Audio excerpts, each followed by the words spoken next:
Boys and girls, welcome to the Ingleside Public Library's virtual Sleep Tight Storytime. Tonight's book will be And the Good Brown Earth by Kathy Henderson.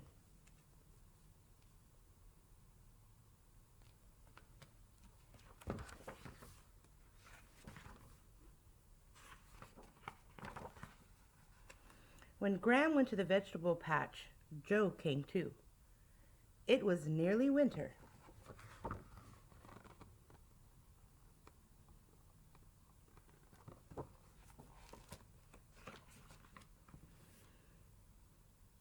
Now's digging time, said Graham, and she picked up her spade and dug that ground into a big old lumps. Joe dug too. He made a hole and a heap, and a squashy place for squelching in.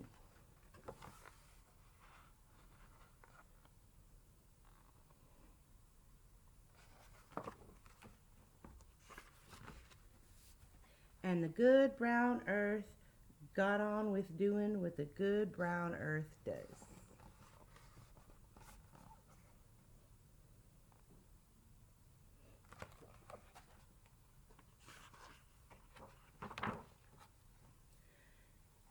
Next time, Graham went to the vegetable patch. Joe came too, and there was snow on the ground. Joe ran and jumped and slid and whooped. Graham stood and looked. Now's thinking time, said Graham. Think about all the things in her garden book. Joe thought too. He thought up a snowman.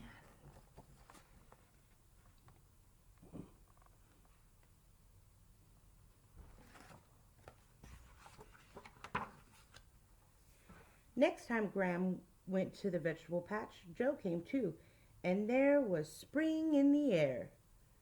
Now's planting time, said Graham, and she raked out the loose earth, smoothed as breadcrumbs, and planted seeds in long straight rows. Joe planted too, lots of seeds, here, there, and who knows where.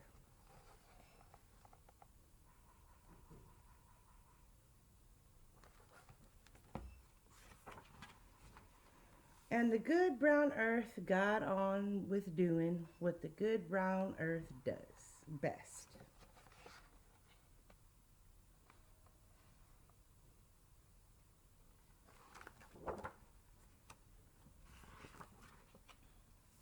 Next time Graham went to the vegetable patch, Joe came too, and the birds were singing, the trees were flowering, and the rain and the sun were chasing each other across the sky.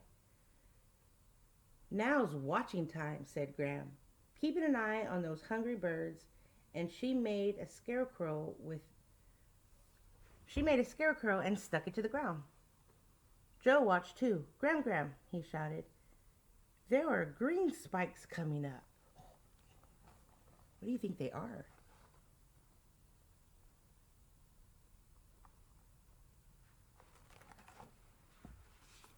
Look at the green spikes he's talking about right there. Can you see them?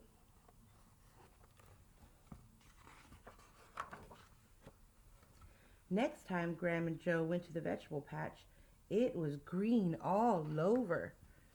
Now's weeding time, said Graham. And she picked up her long handle hoe and grubbed up all those weeds between her vegetable rows. Joe pulled up a few weeds too. At least he hoped they were weeds. Then he rolled in the long grass and sang.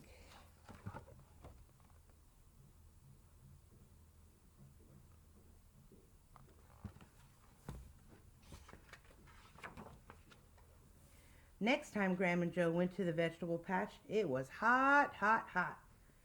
The parents were drooping, the plants were drooping and the earth was dry. Uh-oh, said Graham. Now's watering time. And she hooked up the hose to the old tap and ran it on the plants, sweet as rain. Joe watered too, mainly himself, and he gave Graham the second ripe strawberry.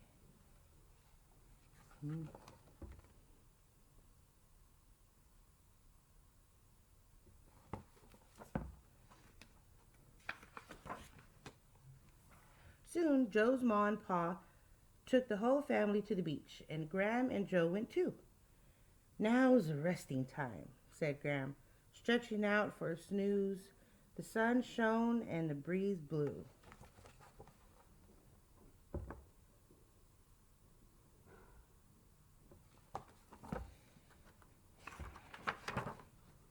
And the good brown earth got on with doing what the good brown earth does best. Day after golden day until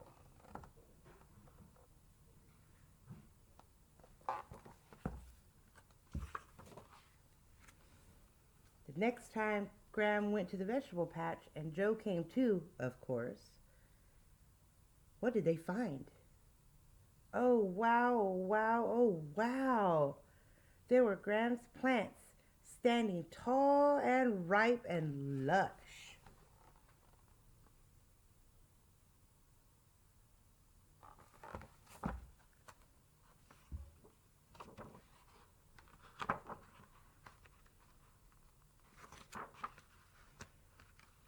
And there were Joe's higgly piggly, tangly fantastic. Look at all those plants that grew.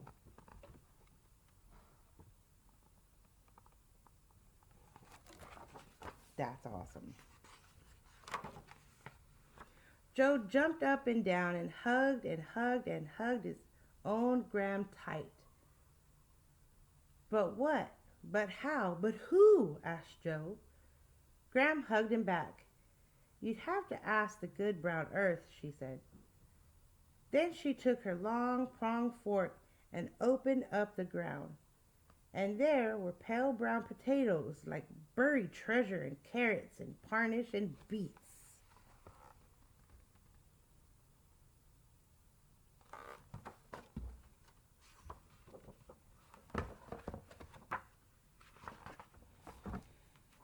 Now's gathering time, said Graham, filling her basket, and Joe gathered too, beans and greens, ladybugs and grasshoppers, dandelions and fat tomatoes, and he ate so many blackberries that purple juice ran down his chin.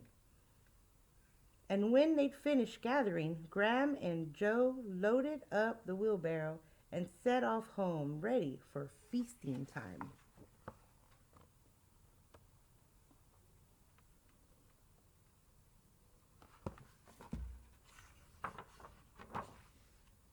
And the good brown earth got on doing with what the good brown earth does best.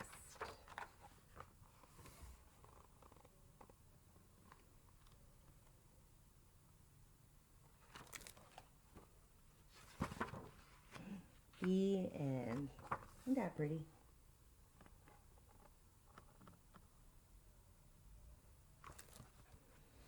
Alrighty, boys and girls.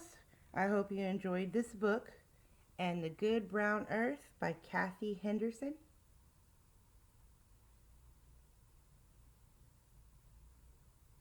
And remember, take care of our earth so we can grow good plants. Alrighty, good night and sleep tight.